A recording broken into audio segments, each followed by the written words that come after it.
ఎంపాకెట్ లంగా లోన్ తీసుకున్న మీ ఫ్రెండ్కి షేర్ చేయండి. So hi friends, welcome back to my YouTube channel. This is జమ్ లాగర్. సో ఈ రోజు వచ్చేసి మనం కలం దగ్గరికి వెళ్ళిపోదాం. చిన్న చిన్న పనులు ఉన్నాయి. సో మనం ఇట్లాంటి అయితే నేర్పేసి వచ్చేద్దాం. అండ్ గౌతమ్ గానోళ్ళు గాన ఈరోజు శనికి వస్తున్నారు.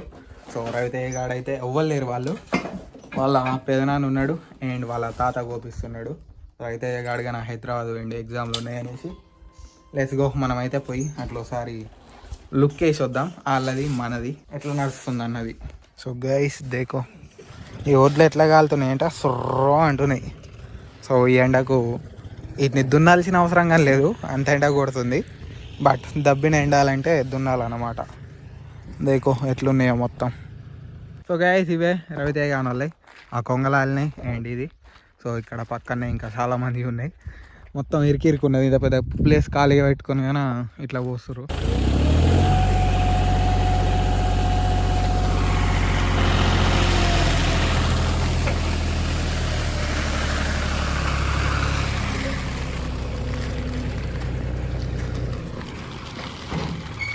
అవి మొత్తం ఎండిపోయినాయి, అందుకే ఎండ పోసిన దాంట్లో పోసినాం.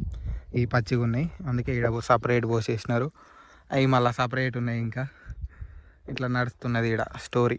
సో ఆడ ఇద్దరు హైదరాబాద్లోనే ఉన్నారు, అందుకే ఇక్కడ మనం చూసుకోవాల్సి వస్తుంది. సో చూసుకునేది కానీ ఏం లేదు, ఆల్రెడీ కోసేసినారు అంతా. ఇంకెకరమే ఉన్నది, ఆ ఎకరంగానే కోస్తే ఇలా కోసేస్తారు, అలాది అయిపోతుంది. వాళ్ళ పెదనాన్నది కోపించుకుంటారేమో అంతే. ఇక లెట్స్ గో, ఇక మనం అయితే పోదాం. ఎండకు చుక్కలు కనిపిస్తున్నాయి. మన వడ్లు కానీ ఇప్పుడే అటు ఇటు నేర్పేసిన. సో పొట్టు పొట్టు కొడుతుంది ఎండ. ఇగో మొఖాలు కట్టుకొని నీళ్ళు లాగా వస్తున్నాం దూపై, అంతే కదా. లెట్స్ గో, పోదాం ఇక. గైస్ అక్కడి నుంచి అయితే ఇంటికి అయితే వచ్చేసినాం. సో ఎండలు మాత్రం ఫుల్ ఘోరంగా కొడుతున్నాయి. చిన్న సన్నగా కొట్టట్లే. అట్లా బయటికి వెళ్తే ఫుల్ చెమటలే బాడీ మొత్తం. సో స్నానం చేయకుండా చెమటల తడిచి స్నానం అయిపోతుంది. వచ్చాలో ఆ బీచ్ వెళ్తే అడ్డాపే కొంచెం లేట్ అయింది ఇవాళ. నిన్న అసలే పోలేదు, ఫ్రెష్ అయిపోయాను ఇప్పుడే. ఇక పోదాం అడ్డా కాడికి. ఎవరు లేరు, ఒక అశోక్ గాడు ఉంటాడు, ఆడగానే ఉండవలేడు డౌటే. అట్లా పోయి రౌండ్ వేసి ఎమ్మటే వచ్చేద్దాం ఇక. పుట్టాడే అంది చూడదు ఇక, అది అవన్నీ పట్టించుకోవాలి ఇక. తిరుగుడు. గాయస్ మనం అడ్డాకాడికి కానీ వచ్చేసినాం. సో మీ ఇద్దరమే ఉన్నాం, జనాలు వస్తారు రేపు వెళ్ళిండి అయితే ఇద్దరు. సో అప్పుడు నిండుగా ఉంటుంది.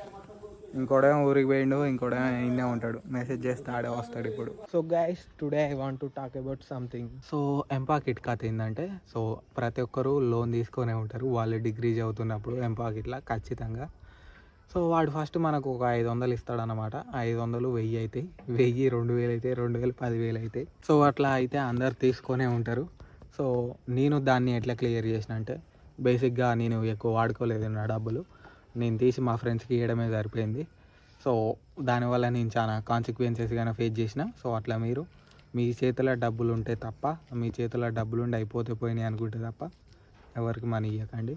లేకుంటే మీరే ఫేస్ చేస్తారు తర్వాత కాన్సిక్వెన్సెస్. వాళ్ళు పే చేయకుంటే వెళ్ళిపోతారు, మీ సివిల్ స్కోర్ తక్కువ అవుతుంది. సో మీకు ఏ లోన్ రావు తర్వాత. ఆఫ్ కోర్స్ పెంచుకోవచ్చు, కాకుంటే ఆ రిమార్క్ ఉంటుంది అన్నమాట ఎప్పటికీ సిబిల్ రిపోర్ట్లో.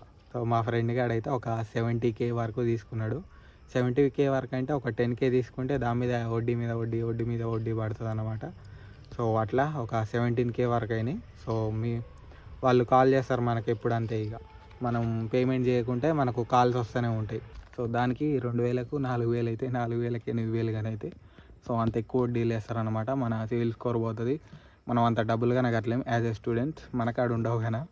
సో ఏదన్నా డ్యూటీ చేసి కడదామన్నా, ఎట్లా చేసి కడదామన్నా రేరు. ఒక 10,000 తీసుకున్నవానికి 20,000 చేస్తారు, దాన్ని 25,000 చేస్తారు. యాంచి తెచ్చి కడతాం, మనం కట్టలేము. అందుకే మనీ విషయంలో చాలా రెస్పాన్సిబుల్గా ఉండాలి. అప్పుడే అర్థమవుతుంది మనకు ఫైనాన్షియల్ ఎడ్యుకేషన్ ఎంత ఇంపార్టెంట్ అనేది. సో మనీని ఎంత జాగ్రత్తగా ఖర్చు పెట్టాలనేది కానీ అప్పుడే అర్థమవుతుంది. ఇలాంటి ఎక్స్పీరియన్సెస్ కావాలి, కాకుంటే అంత డేంజర్గా కావద్దు. అట్లయితే మనం బయటికి రాలేమన్నమాట అలాంటి సిచ్యువేషన్లల్లంగా. సో మనీతోటి జాగ్రత్తగా ఉండాలి. నచ్చినట్టు ఖర్చు పెడితే తర్వాత అది మీతో ఆడుకుంటుంది నచ్చినట్టు, అట్లా ఉంటుంది. సో వాళ్ళు మనకు డైలీ కాల్ చేస్తారు కదా, సో మనం లిఫ్ట్ చేయకుంటే ఎక్కువ వడ్డీలు వేస్తారు. తర్వాత మన దగ్గర డబ్బులు ఉన్నప్పుడు ఒకరోజు మనమే వాళ్ళకి మెయిల్ పెట్టాలి, సో నా పరిస్థితి ఇది, నాకు కొంచెం డిస్కౌంట్ కావాలనేసి. సో అట్లా పెట్టకుండా వాళ్ళు ఫోన్ చేసినప్పుడైనా మనం డిస్కౌంట్ అడిగితే ఆఫర్స్ ఏమైనా ఉంటే డిస్కౌంట్ ఉంటే ఇస్తాడు. సో అదైనా డిస్కౌంట్ మనం ఎక్కువ రోజులు కట్టకుంటుంటే ఇస్తాడు. ఒక 1 ఇయర్ కట్టకుండా, ఒక 6 మంత్స్ కట్టకుంటుంటే ఇస్తారు. ఒక 10,000 ఉన్న కాడ 6,000 కట్టించుకుంటారు. ఒక 17,000 ఉన్న కాడ 13,000 కట్టించుకుంటారు. అట్లా డిపెండ్స్, అట్లా డిస్కౌంట్ ఇచ్చేస్తారు. అప్పుడు మనం మొత్తం పే చేయాలి. ఇచ్చిన రోజు ఒకటే రోజు ఇస్తాడు. మళ్ళీ ఈరోజు ఫోన్ చేస్తే ఈరోజు నైట్ 11 వరకు ఇస్తాడు, అంతే ఉంటుంది. తర్వాత మళ్ళీ ఇయ్యాడు ఆ డిస్కౌంట్. మళ్ళీ ఎప్పుడన్నా 1 మంత్ తర్వాత అప్పుడు ఇస్తాడు డిస్కౌంట్. సో ఆ డిస్కౌంట్ వచ్చినప్పుడే మనం మొత్తం అయితే పే చేసేసుకోవాలి. మొత్తం పే చేసుకున్న పేమెంట్స్, ప్రూఫ్స్, స్క్రీన్ షాట్స్ అయితే పెట్టుకోవాలి. అండ్ పేమెంట్స్ మొత్తం అయిపోయాక అకౌంట్ డిలీట్ చేసుకోవాలి. సో మనం మళ్ళీ మెయిల్ పెట్టాలన్నమాట ఎంపాకెటోన్కి, నా అకౌంట్ని అయితే డిలీట్ చేయండి, నేను మొత్తం పేమెంట్స్ క్లియర్ చేసిన. సో నాకైతే ఎంపాకెట్లో అకౌంట్ ఉండడం ఇష్టం లేదు. ఒకవేళ మీరు కనుక డిలీట్ చేయకుంటే నేనైతే ఆర్బీఐకి కంప్లైంట్ ఇస్తానేసి మనం మెయిల్ పెట్టేయచ్చు. అప్పుడు వాడే భయపడి డిలీట్ చేసేస్తాడనమాట. అప్పుడు మనకి ఏ ప్రాబ్లం ఉండదు. సిబిల్ స్కోర్ అయితే దెబ్బతినే ఉంటుంది అప్పటికి. సో మనం ఏం చేయలేం.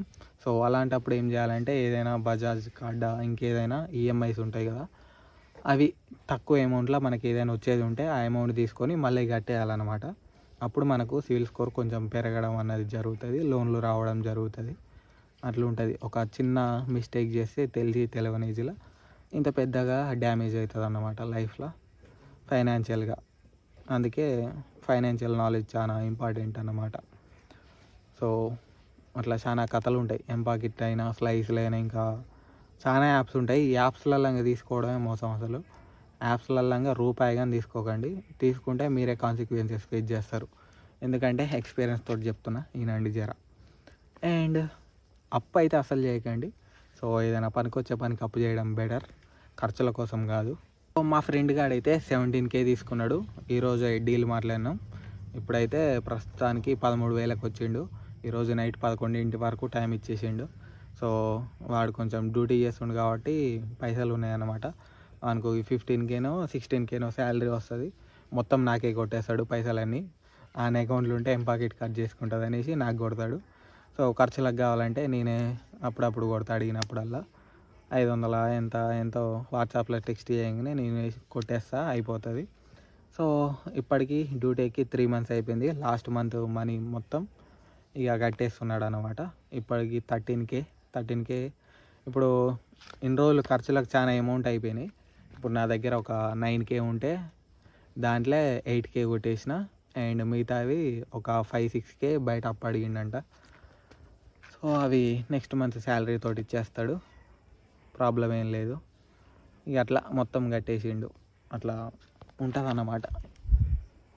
సో అందుకే ఈ లోన్ యాప్లల్లో మీరైతే డబ్బులు తీసుకోకండి, మోసపోకండి. వడ్డీల మీద వడ్డీలు కట్టాల్సి వస్తుంది.